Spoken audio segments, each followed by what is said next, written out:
जागरूकता प्राप्त करने का प्रयास करते हैं। महात्मा गांधी ने भी शिक्षा के बारे में अपने विचार रखे हैं।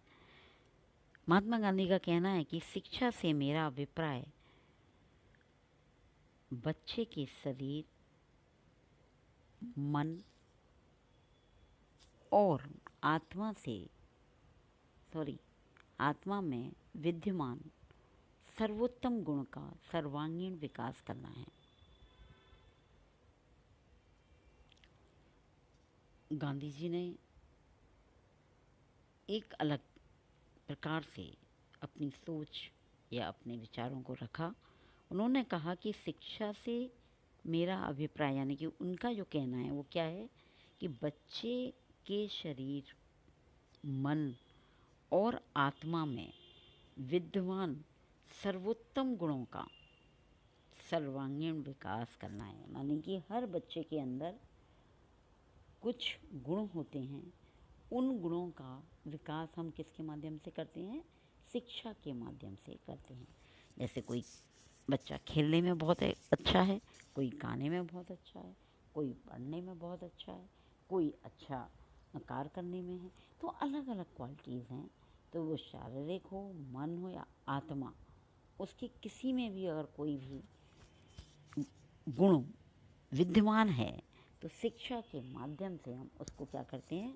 चरम सीमा पर ले जाते हैं और उसकी, जिसको आज की भाषा में कहें हम कैरियर, उसके कैरियर को बनाने में, सफलता दिलाने में प्रयास करते हैं। तो इसका जो मुख्य स्रोत है वो क्या है? शिक्षा। अब ये बात तो होगी कि शिक्षा है क्या। अब इस शिक्षा को हमें पाना चाहिए, और जिसके पास ये शिक्षा नहीं है या जो इस शिक्षा को ध्यान में नहीं रखता है वो क्या कहलाता है? अशिक्षित। तो इसके बिल्कुल विपरीत जो भी चीज़ें हैं जो हम नहीं कर पाते हैं वो अशिक्षित है। और ऐसे ही व्यक्तियों की भारत में जो प्रतिशत है वो बहुत अधिक है। आज भी हमारे भारत में 60-70% लोग गांव में ही रहते हैं, और गांव जैसी ही उनकी सोच है। नवीन वातावरण से, नवीनीकरण से वो क्या नहीं है? परिवर्तित नहीं है, उससे समझौता नहीं किए हुए हैं, या ये कहें कि वो उन चीज़ों को अनुकूलन करना नहीं चाहते हैं। तो इसके पीछे कारण क्या हैं? क्यों नहीं वो ऐसा कर पाते हैं? तो इसके कई कारण बताएं। वो क्या हैं? अशिक्षा के कारण। नंबर 1, वर्ण एवं जाति व्यवस्था।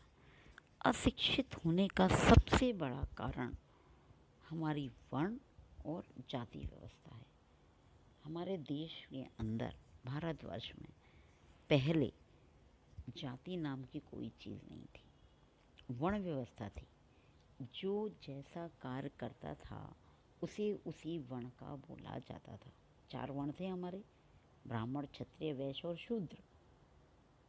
ब्राह्मण का काम पढ़ना पढ़ाना, वैश्य क्षत्रिय का काम देश की रक्षा करना, और वैश्य का काम पेट पालन, व्यवस्था करना, और शूद्र का काम था इन तीनों के द्वारा दिए गए कार्यों को पूर्ण करना, इनकी सेवा करना, और उनके द्वारा जो भी कार्य होते हैं, कार्य दिए जाते हैं, उनका संपादन।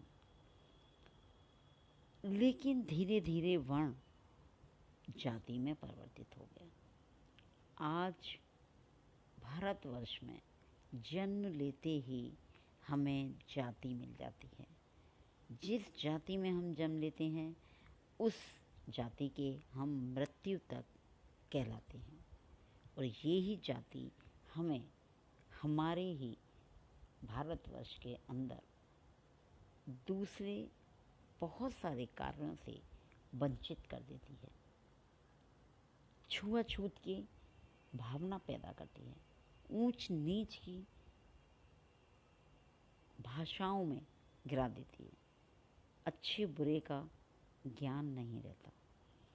तो ये जाति व्यवस्था है कि वो छोटा है, वो बड़ा है, ये छोटी जाति है, वो बड़ी जाति है, ये तो बड़े लोग हैं, ये छोटे लोग हैं, ये अमीर है, ये गरीब है। ऐसी वर्गों में हम बँट जाते हैं। और धीरे धीरे आज जो नया समाज उत्पन्न हो रहा है, परिवर्तन हो रहा है, तो ये वर्ण, जाति और आने वाले समय में परिवर्तन हुआ है, लेकिन उसका परसेंटेज अभी भारतवर्ष में बहुत कम है। वर्ग में चेंज हो रहा है।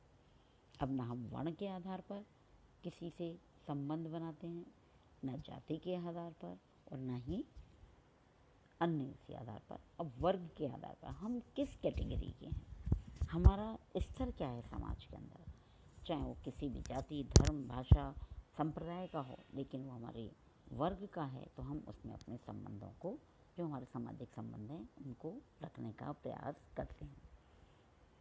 लेकिन जो अशिक्षित हैं,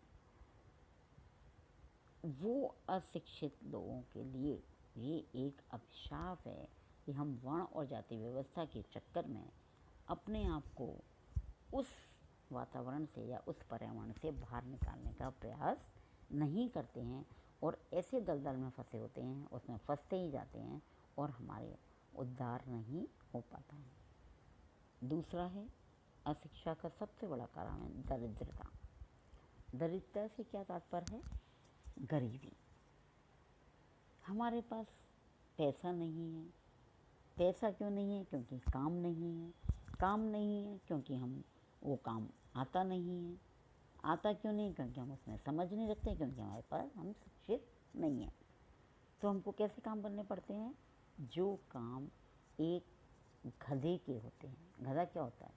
उस पर जो भी लाद दिया, वो लाद के उसको चल दे, और जहाँ तक जाना है टक टक टक टक करते हुए उसे वहाँ छोड़ा, उसने उतारा, फिर वहाँ से बोझा लाद दिया और दूसरा डाल दिया, क्योंकि उसको ये नहीं पता कि वो काम क्या कर रहा है, किसके लिए कर रहा है।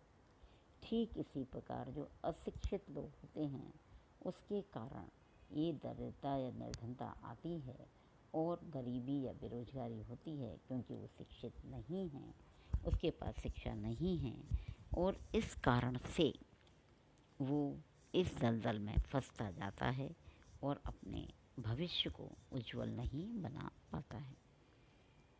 तीसरा सबसे बड़ा कारण वो है भाग्यवादी दृष्टिकोण। हमारे भारतवर्ष में एक अंधविश्वास और दूसरा भाग्य। 90% व्यक्ति भाग्य पर भरोसा करते हैं। मात्र 10% लोग ही अपने तन, मन और धन तीनों पर भरोसा करते हैं कि अगर हमारे में शक्ति है, हमारे में मन है हमारा, तो हम जो चाहें वो लक्ष्य की प्राप्ति कर सकते हैं।